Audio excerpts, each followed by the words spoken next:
North Star, everybody. Right, tonight we're on to chapter 8.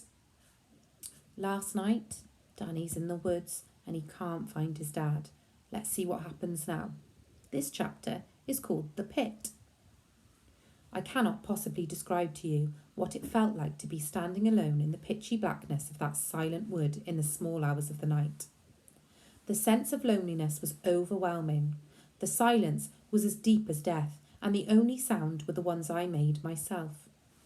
I tried to keep absolutely still for as long as possible to see if I could hear anything at all. I listened and listened. I held my breath and listened. I had a queer feeling that the whole wood was listening with me. The trees and the bushes, the little animals hiding in the undergrowth, and the birds roosting in the branches, all were listening. Even the silence was listening. Silence was listening to silence. I switched on the torch. A brilliant beam of light reached out ahead of me like a long white arm. That was better.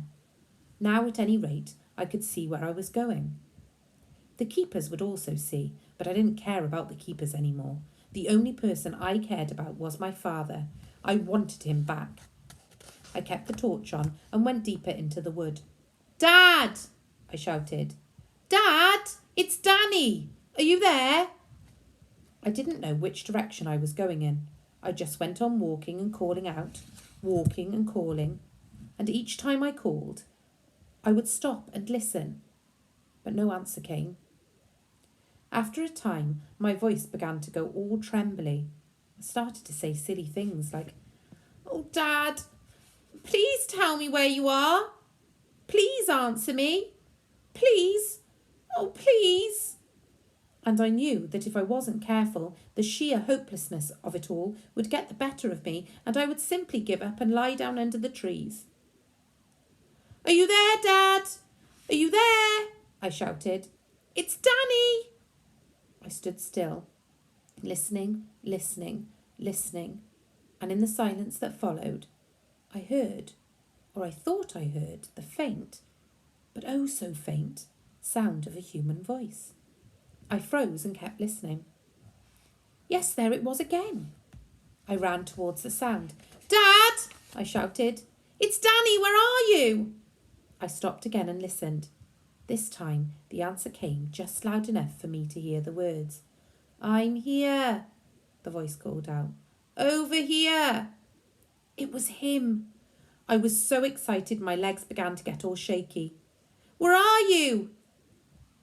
"Where are you, Danny?" my father called out. "I'm here, Dad, I'm coming." With the beam of the torch shining ahead of me, I ran towards the voice. The trees were bigger here and spaced farther apart. The ground was a carpet of brown leaves from last year and was good to run on. I didn't call out any more after that. I simply dashed ahead. And all at once his voice was right in front of me. "Stop, Danny, stop!" he shouted. I stopped dead. I shone the torch over the ground. I couldn't see him. "Where are you, Dad?" "I'm down here. Come forward, slowly, but be careful. Don't fall in." I crept forward. Then I saw the pit. I went to the edge and shone the light downwards, and there was my father. He was sitting on the floor of the pit, and he looked up into the light and said, "Hello, my marvellous darling. Thank you for coming." "Are you all right, Dad?" "My ankle seems to be broken," he said. "It happened when I fell." The pit had been dug in the shape of a square, with each side about 6 feet long, but it was the depth that was the awful thing. It was at least 12 feet deep. The sides had been cut straight down into the earth, presumably with a mechanical shovel, and no man could have climbed out of it without help. "Does it hurt?" I asked. "Yeah, it hurts a lot. But don't worry about that. The point is, I've got to get out of here before morning. The keepers know I'm here and they're coming back for me as soon as it gets light." "Did they dig the hole to catch people?" I asked. "Yes," he said. I shone my light around the top of the pit and saw how the keepers had covered it with sticks and leaves and how the whole thing had collapsed when my father stepped on it. It was the kind of trap hunters in Africa dig to catch wild animals. "Do the keepers know who you are?" I asked. "No," he said, 2 of them came and shone a light down on me, but I covered my face with my arms and they couldn't recognise me. I heard them trying to guess. They were guessing all sorts of names, but they didn't mention mine. Then one of them shouted, "We'll find out who you are in the morning, my lads, and guess who's coming with us to fish you out." I didn't answer. I didn't want them to hear my voice. "Well, we'll tell you who's coming," he said. "Mr. Victor Hazel himself is coming with us to say hello to you." And the other one said, "Boy, I'd hate to think what he's going to do when he gets his hands on you."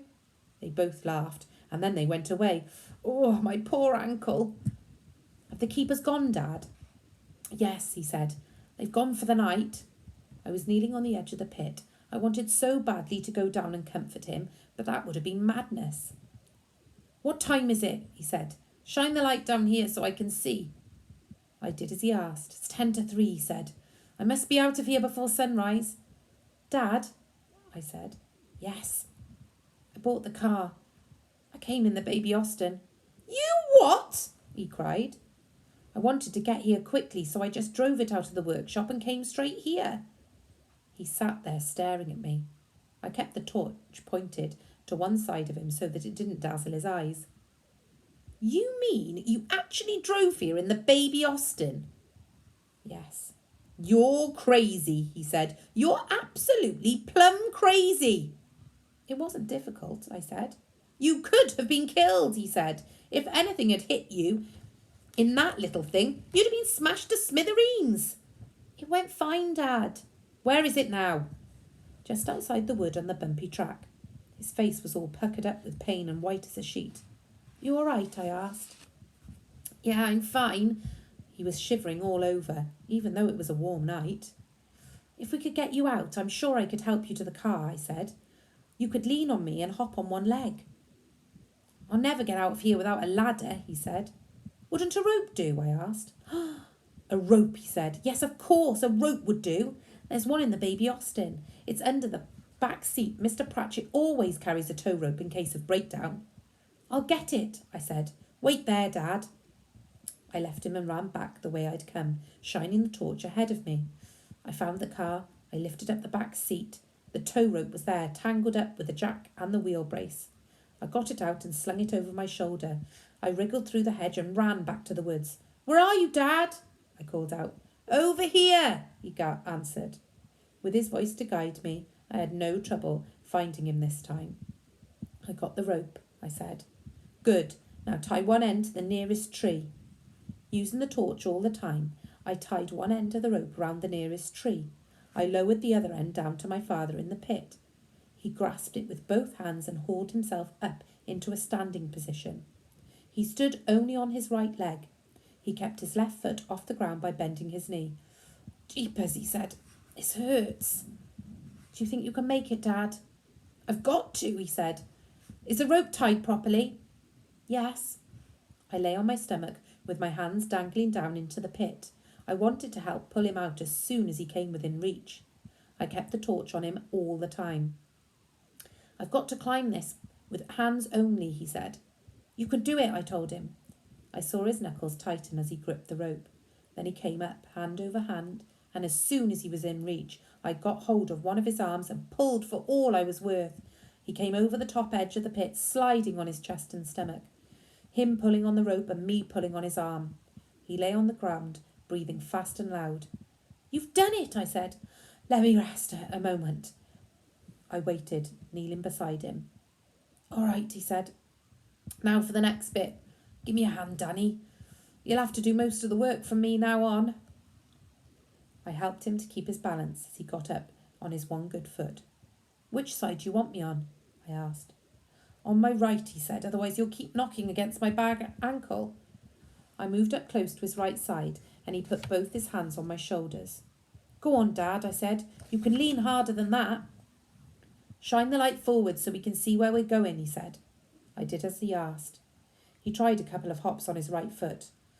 "All right. Yes, let's go." Holding his left foot just clear of the ground and leaning on me with both hands, he began to hop forward on one leg. I shuffled beside him, trying to go at exactly the speed he wanted. "Say when you want to rest." Now, he said. We stopped. I've got to sit down, he said. I helped him to lower himself to the ground, his left foot dangling helplessly on its broken ankle, and every time it touched the ground he jumped with pain. I sat beside him on the brown leaves that covered the floor of the wood. The sweat was pouring down his face. Does it hurt terribly, Dad? It does when I hop, he said. Each time I hop, it jars it. He sat on the ground resting for several minutes. Let's try again, he said. I helped him up, and off we went. This time I put an arm round his waist to give him extra support. He put his right arm round my shoulder and leaned on me hard. It went better that way, but boy was he heavy. My legs kept bending and buckling with each hop. Hop, hop, hop. Keep going, he gasped. Come on, we can make it. There's the hedge, I said, waving the torch. We're nearly there. Hop, hop, hop. When we reached the hedge, my legs gave way and we both crashed to the ground. I'm sorry, I said. It's okay. Can you help me get through the hedge? I'm not quite sure how he and I got through that hedge. He crawled a bit and pulled a bit, and little by little we squeezed through and out the other side onto the track. The tiny car was only 10 yards away. We sat on the grassy bank under the hedge to get a breather. His watch said it was nearly 4 o'clock in the morning. The sun would not be up for another 2 hours, so we had plenty of time. Shall I drive? I asked. You'll have to, he said. I've only got 1 foot. I helped him to hop over to the car, and after a bit of a struggle, he managed to get in. His left leg was doubled up underneath his right leg, and the whole thing must have been agony for him. I got into the driver's seat beside him. The rope, I said. We left it behind. Forget it, he said. It doesn't matter. I started the motor and switched on the headlamps. I backed the car and turned it round, and soon we were heading downhill on the bumpy track. Go slowly, Danny, my father said. It hurts like crazy over the bumps. He had one hand on the wheel, helping to guide the car. We reached the bottom of the track and turned onto the road. You're doing fine, he said. Keep going. Now that we were on the main road, I changed into second gear. Rev her up and go into third, he said. Do you want me to help? I think I can do it, I said. I changed into third gear. With my father's hand on the wheel, I had no fear of hitting the hedge or anything else, so I pressed down hard on the accelerator. The speedometer needle crept up to 40. Something big with headlamps blazing came rushing forward. I'll take the wheel, my father said. Let go of it completely. He kept the little car close into the side of the road as a huge milk lorry rushed past us. That was the only thing we met on the way home. As we approached the filling station, my father said, I'll have to go to hospital for this. It must be set properly and then put into plaster. How long will you be in the hospital?